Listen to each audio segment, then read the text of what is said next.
ఎవరిని మోసం చేయడానికి ప్రయత్నిస్తున్నావు ధ్రువ? ఎటువంటి శక్తి వాడకుండా నువ్వొక్కడివే పోరాడాలి. అదే ఈ పోటీ నియమం. నువ్వు దాన్ని ఉల్లంఘించడానికి ప్రయత్నిస్తున్నావా? అదే దేవిక చెప్పగానే అప్పుడు దేవిక చుట్టూ ఉన్న వారంతా దేవిక పక్షాన మాట్లాడటం మొదలుపెట్టారు. ధ్రువ దగ్గరికి ఆ గోల్డెన్ షీల్డ్ ఎలా వచ్చిందో చెప్పలేకపోయాడు. దానిని అవకాశంగా తీసుకున్న దేవిక ధ్రువపై అందరికీ అనుమానం వచ్చేలా చేసి అతన్ని గందరగోళ పరిస్థితిలో ఇరికించింది.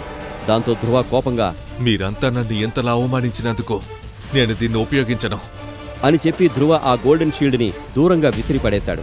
అది చూసిన జనం ధ్రువ ఆత్మహత్య చేసుకోవడానికి సిద్ధమయ్యాడని తమలో తాము మాట్లాడుకోవడం మొదలుపెట్టారు. ధ్రువను చూసిన దేవిక పొగరుగా నవ్వింది. నన్ను వ్యతిరేకించిన వారు బతికుండడం అనేది అసాధ్యం.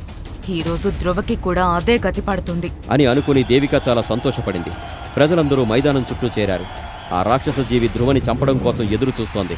ఆ రాక్షస జీవి ముందు ధ్రువ రాతి విగ్రహంలా నిలబడ్డాడు. అప్పుడు అకస్మాత్తుగా ఆకాశంలో పౌర్ణమి చంద్రుడు కనిపించాడు. చంద్రుడు ఆ అమావాస్య చీకట్లో కూడా ప్రకాశవంతంగా మెరుస్తున్నాడు. అది చూసి అందరూ షాక్ అయ్యారు. క్రింద ఇచ్చిన లింక్ ని క్లిక్ చేసి పాకెట్ ఎఫ్ఎం యాప్ ని ఇన్స్టాల్ చేసుకోండి. Stay tuned to Pocket FM.